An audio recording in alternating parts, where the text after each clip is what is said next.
You're listening to the Be a Better Lawyer podcast with Dina Cataldo, episode 171.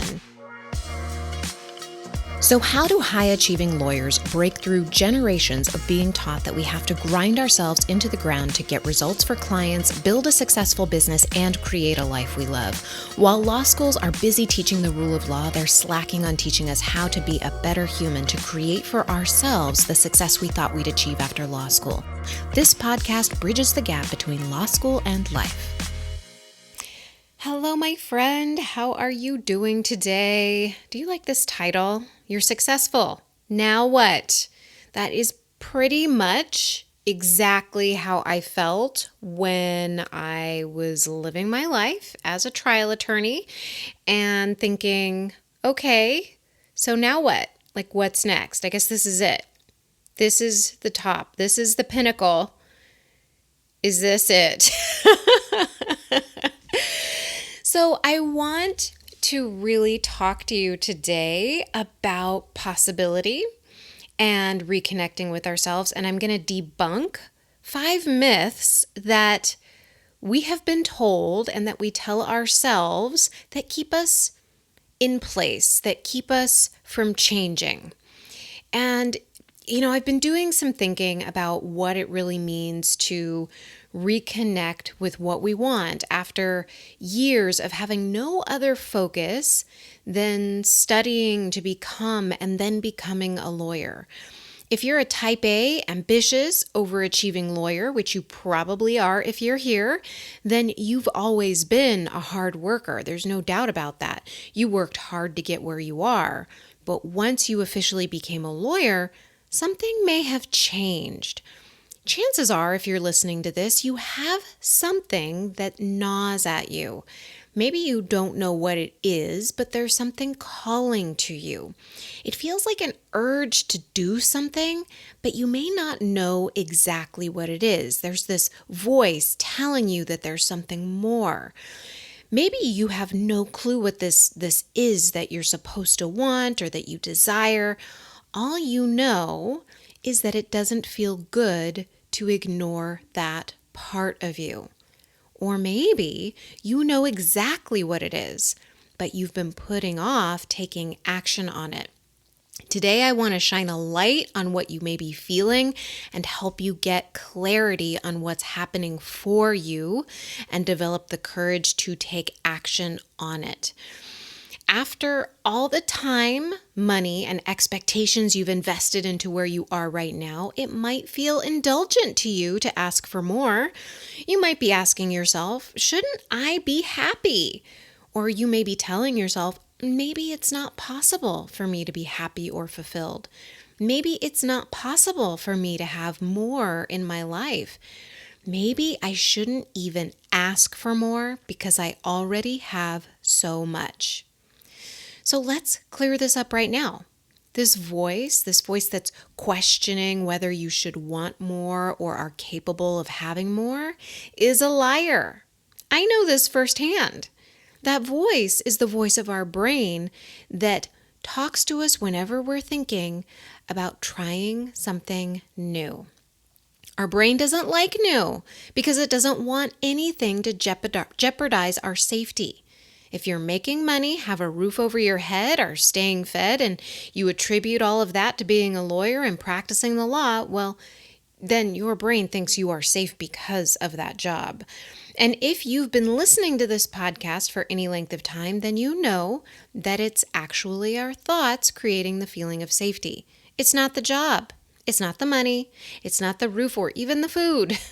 There are multimillionaires who feel unsafe and worry that they don't have enough money, that they haven't saved enough food in their basement. And there are people living month to month, paycheck to paycheck, who don't worry about having enough money. It's not a problem for them. You can have tens of thousands or hundreds of thousands of dollars in the bank and still need to remind yourself that you are safe and that everything will be okay. How do I know this? Because when I decided to leave my law job, all the fears and doubts came up. That's what happens when we make a decision. It's not all rainbows and daisies. You get feelings. My brain wanted to question my decision even though I knew in my heart it was the right one. One of the ways I overcome this voice when it enters my head is to remind it that I have enough, that I always have been able to take care of myself, that I created the feeling of safety, not my job.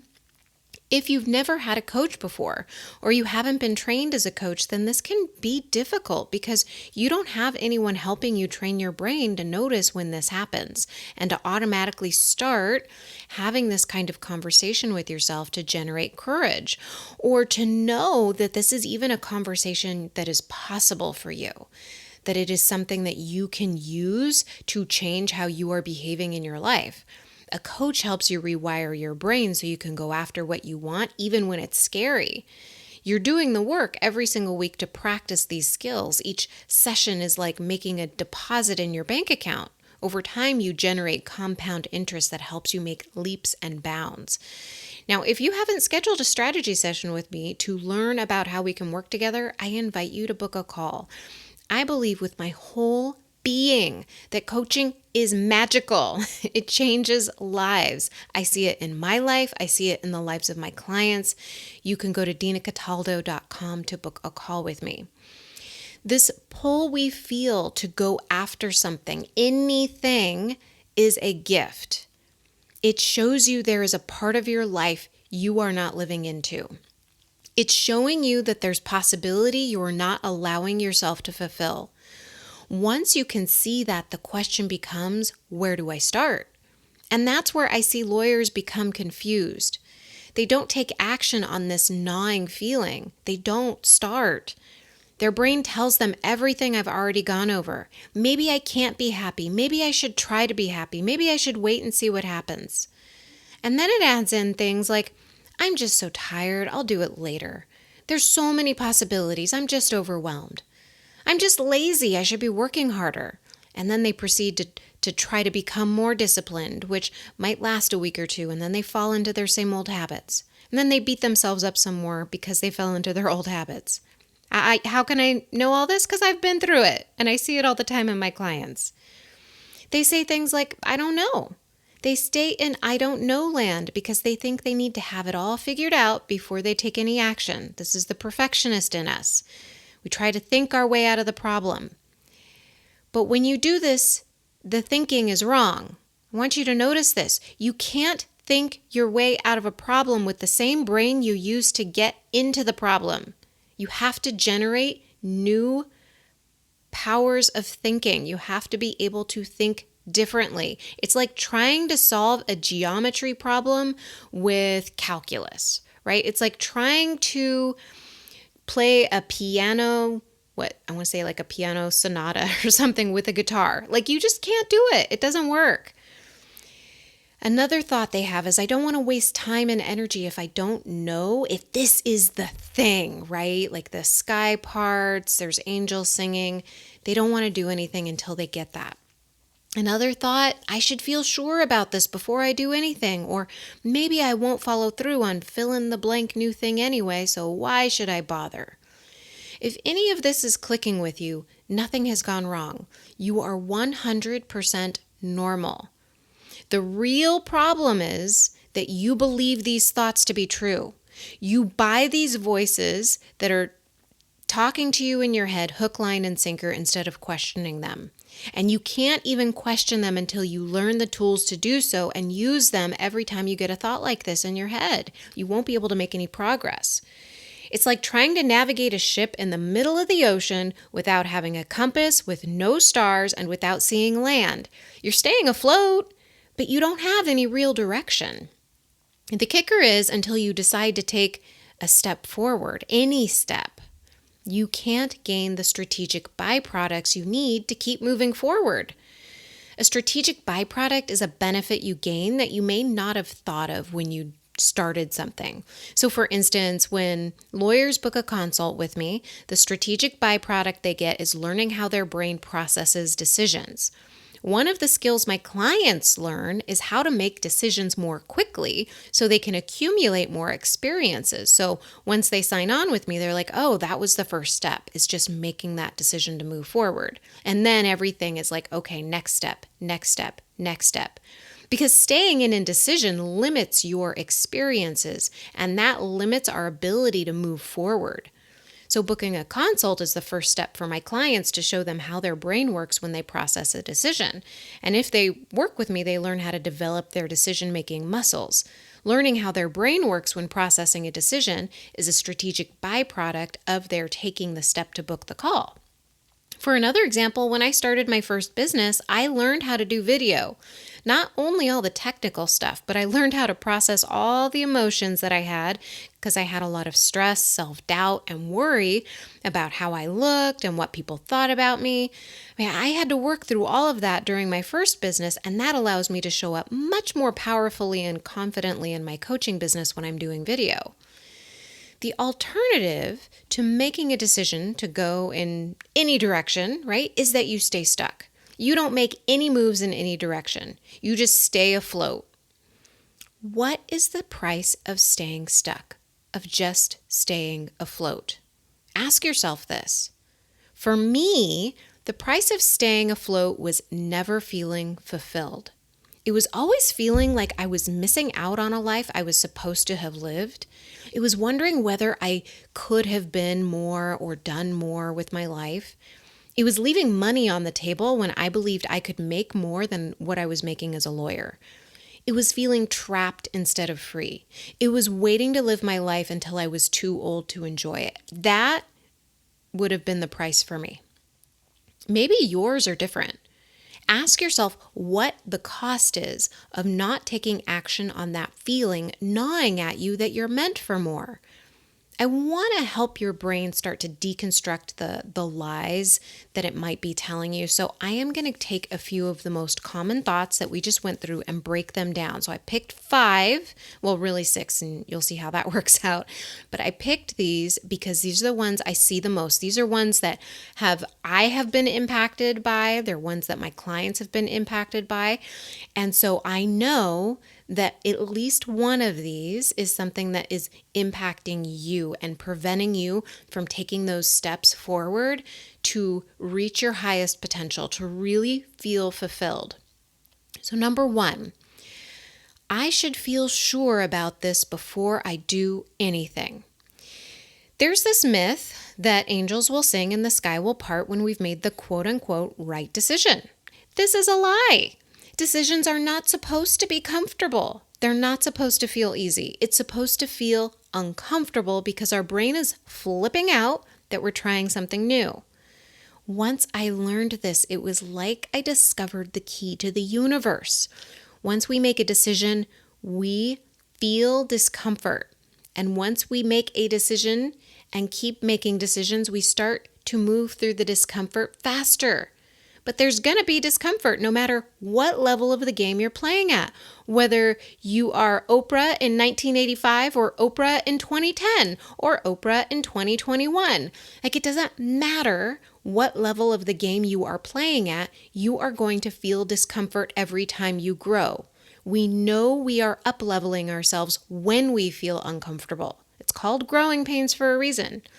Really understand this, because if you are allowing your brain to take over when it feels uncomfortable, you will never move forward unless you allow and accept that, yes, I'm gonna feel uncomfortable. And yes, if I move into discomfort, I am gonna grow. Unless you understand that at a deep, fundamental, core level, like in your being, you will not move forward.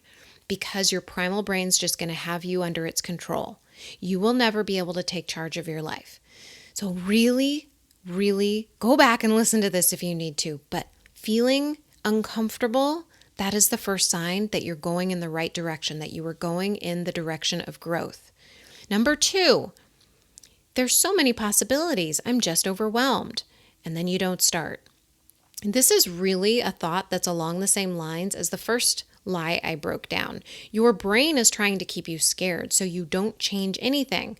Remember, you've successfully kept yourself alive up till now. Your brain thinks any changes means you could die. You will not die if you pick something and move on. You can always change your mind, and you will pick up strategic byproducts along the way. So you're never wasting your time. At the very least, you will discover whether you do or don't like something. Just decide on something and go. So here's the thing. It's not an all or nothing proposition, right? You can stay a lawyer and do other things. You can leave the law and do other things. I decided I wanted to stay in the law because I liked getting the paycheck and I liked what I did, and I learned how to enjoy the things that I didn't enjoy doing. And that just took some mental work for me. And sometimes I do that with my clients too. But really, you can stay a lawyer and try different things. So here's just a few things that I tried to see if I could satisfy that itch to feel more fulfilled. I tried painting, and when I say I tried painting, I tried watercolor, acrylic, Copic markers, oils, charcoal, color pencils. I mean, you name it. I tried all of it because I enjoyed it. And I thought, well, maybe one of these I enjoy more than the others. I don't know. I tried everything, okay? I played the guitar, which I still love.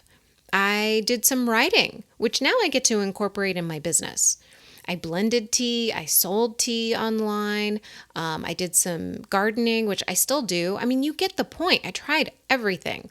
I was looking for what felt fulfilling to me, what really brought me some joy.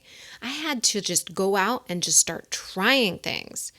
And it didn't mean that I didn't want to it didn't mean anything about me if I didn't enjoy something. It just meant, oh, well, maybe that's just not the thing that I want to try. Maybe I don't want to sell tea, right? Which I didn't. Maybe I didn't want to paint, which turns out I didn't. Like, it was neat, but I didn't want to do it. It wasn't fulfilling to me. And then I found coaching along the way. Like, I never would have found coaching unless I sold tea, for crying out loud. Like, you gotta just try things, and then you get to incorporate them. Trying new things is part of the process to finding that feeling of fulfillment. There's not a magic red pill to swallow to do this. We have to be active participants in our life to find the fulfillment. Now, if your brain is telling you, this is number 3, if your brain's telling you I'm just lazy, I should be working harder, I want to let you know I have been there. It turns out this is another lie. The truth is you're working too hard. The truth is you need to step back and reconnect with yourself. And for my clients, this may look like taking baby steps, like turning off notifications, taking 15 minutes each morning to sit still and do nothing, not checking email after 5, learning how to time block their calendar to make time for themselves to just do the things that they want to do just for themselves. This is the hardest for the lawyers I work with because our whole lives we've been told that we need to work hard. We've derived our self-worth from working hard. It seems incongruous that we should work less to achieve our goals or to move closer to the feelings of fulfillment we're seeking. But time and time again, with myself and with my clients, this is the truth that I see. This is the truth that they experience. So this lie that you should be working harder is just a thought. It's a thought that I still have, but I have the tools to counteract it now, so I see it faster and can counteract it faster. I waste less time in it. Now, if you spend time thinking this thought, ask yourself how much time you're wasting staying there instead of just loving where you are right now and celebrating what you've accomplished. Things will start shifting for you. You will take more action towards what you want to create in your life if you stop beating yourself up and just say, oh, okay, that's just a thought. Recognizing it and starting to celebrate what you have accomplished. Change your focus. Okay, I talked about that in the last episode. Change your focus. Move your attention. Number 4, I don't know. Okay, this is all I have to say about that. Just stop thinking this thought. Just stop. It's the least helpful thought ever. If I could pull a thought out of your brain right now with like a little, I don't know, little claw, I would pull this one out of your brain. Seriously, just stop. You always know the answer. You always know what's right for you. Following what feels right to you and trusting yourself is just a new skill you haven't practiced. Saying I don't know puts your brain in an unresourceful state. So instead, always ask yourself, if I did know the answer, what would I say? Like, if somebody that I admired knew the answer, what would they say? Like, there's always a way to ask yourself something in a way where you will find the answer on your own. Number 5. And these are 2 thoughts. I don't want to waste time and energy if I don't know if it's the thing, right? The thing you want to do. And the second thought is, maybe I won't follow through on fill in the blank new thing anyway. Why bother? So I put these 2 thoughts together because they're basically the same thing. Remember when I talked about strategic byproducts? If I believed these thoughts, then I would have missed out on everything I learned starting a tea business online. Without pursuing that business, I never would have bumped into coaching. So I wouldn't even be a coach or have this podcast if I didn't try something new and allow myself to be scared. Okay? So just take a look at these 5 lies. Where do they show up in your life? These 5 lies are really important to know where they show up, because if you're feeling called to do more or be more in your life, your brain is going to pop these thoughts up. They're just going to be boom, right in front of your brain. They're going to be front and center. They're going to feel so powerful and big. And it's up to you to use your brain and say, hey, I see you brain, I see what you're doing. I want more, even if it means feeling uncomfortable. I want more, even if it means trying new things that I might fail at. I want more, even if you're telling me I can't do it or I won't do it, because I really want it. And you don't have to have a why. You just wanting it is enough. All right, you can't think your way out of a problem with the same brain that you use to get into the problem. You've got to start rewiring it to get the result you want in your life. Questioning these thoughts is one step you can take to start doing this. If you need help with this, I am here for you. Book a call with me at dinacataldo.com.